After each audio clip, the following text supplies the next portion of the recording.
Government model degree college হাতীখালীত ৰখাৰ বাবে মুখ্যমন্ত্ৰী আৰু শিক্ষামন্ত্ৰীলৈ আহ্বান প্ৰাক্তন EM কুলেন্দ্ৰ দাউলাগোপুৰ।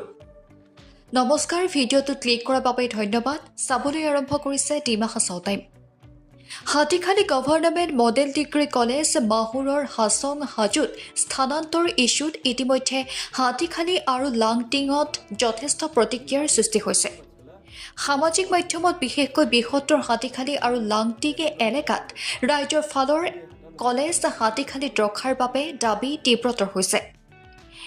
ইপিনে হাতীখালীৰ দিবলং গাঁৱৰ পৰা কলেজ মাহুৰত স্থানান্তৰ কৰা মন্ত্ৰী নন্দিতা গৰলছৰ সিদ্ধান্তত আচৰিত হৈছে হাতীখালীৰ প্ৰাক্তন পৰিষদ সদস্য তথা শিক্ষা বিভাগৰ প্ৰাক্তন EM কুলেন্দ্ৰ দাউলাগোপু। তেওঁ কয়, 2018 চনত ভূমি আৰু ৰাজহ বিভাগৰ EM থকা সময়ত এই কলেজৰ বাবে ভূমি আবণ্টন দিয়া হৈছিল। CEM দেবুলাল গৰলছৰ বলিষ্ঠ নেতৃত্বত আৰু নেতৃত্বত হাতীখালী আৰু লাংটিঙৰ ছাত্ৰ ছাত্ৰীসকলৰ ভৱিষ্যতৰ কথা বিবেচনাৰে ইষ্ট ৱেষ্ট কৰিডৰ NH27ৰ দাঁতিত কলেজ ভৱন নিৰ্মাণৰ সিদ্ধান্ত হয়। দাউলাগোপুৱে এইদৰে নিজৰ প্ৰতিক্ৰিয়া ব্যক্ত কৰে। 2018 চনৰ কথা যেনেকৈ আপুনি কৈছে, তেতিয়া মই হাতীখালী পৰিষদীয় সমষ্টিৰ MAC আছিলোঁ আৰু এডুকেশ্যন তথা ৰেভিনিউ ডিপাৰ্টমেণ্টৰ EMO আছিলোঁ। আৰু তেতিয়া আমাৰ কাউন্সিলৰ CM আছিল বৰ্তমানৰ CM শ্ৰী দেবুলাল গৰলছা ডাঙৰীয়া। তেতিয়া এটা ৰাষ্ট্ৰীয় প্ৰকল্প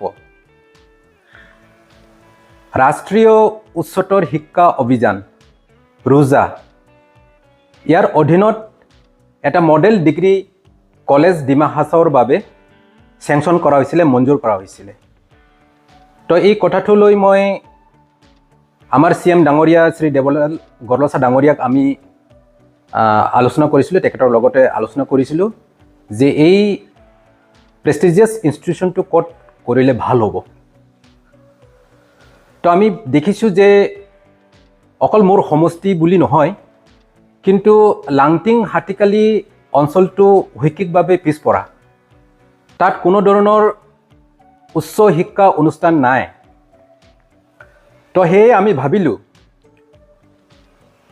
দেবুলাল গৰলছা ডাঙৰীয়াও সন্মতি দিলে, তেখেতে পৰামৰ্শ আগবঢ়ালে আৰু তেখেতৰ মাৰ্গদৰ্শনত আমি সিদ্ধান্ত ল'লোঁ যে হাতীখালী আৰু লাংটিঙৰ মধ্য এটা ঠাইত এই শিক্ষানুষ্ঠানটো স্থাপন কৰিলে সেই অঞ্চলৰ শৈক্ষিক উন্নয়নৰ বাবে এটা উচিত পদক্ষেপ হ'ব।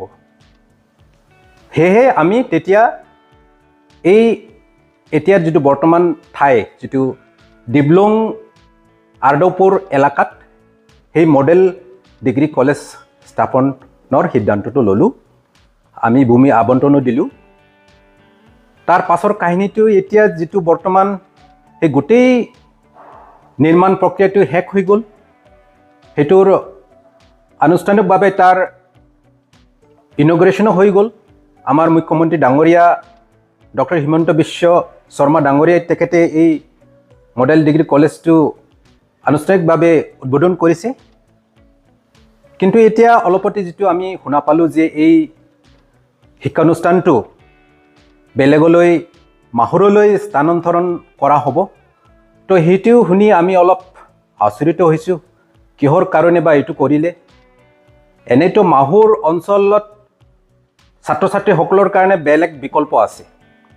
মাইবাঙো ইমান দূৰ নহয়, মাইবাঙত ডিগ্ৰী কলেজ আছে, আমাৰ হাফলঙতো গভৰ্ণমেণ্ট কলেজ আছে, ইয়াত প্ৰাইভেট ডিগ্ৰী কলেজো আছে। কিন্তু লাংটিং বা হাতীখালী অঞ্চলৰ বাবে তেনেকুৱা বিকল্প নাই। তাৰ ছাত্ৰ ছাত্ৰীসকল লামডিং নহ'লে লংকা বা হোজাই এইবোৰ অঞ্চলত উচ্চ শিক্ষা কৰিবৰ কাৰণে যাব লাগে। তো সেয়েহে এই লাংটিং হাতীখালী অঞ্চলৰ ছাত্ৰ ছাত্ৰীসকলৰ সুবিধাৰ কাৰণে, সেই অঞ্চলৰ শিক্ষাৰ উন্নয়নৰ কাৰণে এই শিক্ষানুষ্ঠানটো তাতেই থাকি তাতেই শিক্ষাদান দিয়াৰ ব্যৱস্থা কৰিলে সেই অঞ্চলৰ উন্নতি হ'ব। সেয়ে মই আমাৰ শিক্ষামন্ত্ৰী ডাঙৰীয়া শ্ৰী ৰণোজ পেগু, ডক্টৰ হিমন্ত বিশ্ব শৰ্মা ডাঙৰীয়া তেখেতসকলক বিনম্ৰ অনুৰোধ জনাইছোঁ যাতে এই যিটো সিদ্ধান্ত বা এই স্থানান্তৰ কৰাৰ যিটো এটা প্ৰক্ৰিয়া চলিছে সেইটো পুনৰ বিবেচনা যাতে কৰে, যাতে এই শিক্ষানুষ্ঠানৰ যিটো বৰ্তমান অৱস্থান সেইটো স্থানান্তৰণ যাতে কৰা নহয়। আৰু ইয়াত মই আৰু এটা ক'ব বিচাৰোঁ, আমাৰ CM শ্ৰী দেৱলাল গড়ছা ডাঙৰীয়াৰ নেতৃত্বত আজি আমাৰ ডিমা হাছাওত বিভিন্ন ক্ষেত্ৰত আমি উন্নতি বিকাশ দেখিবলৈ পাইছোঁ।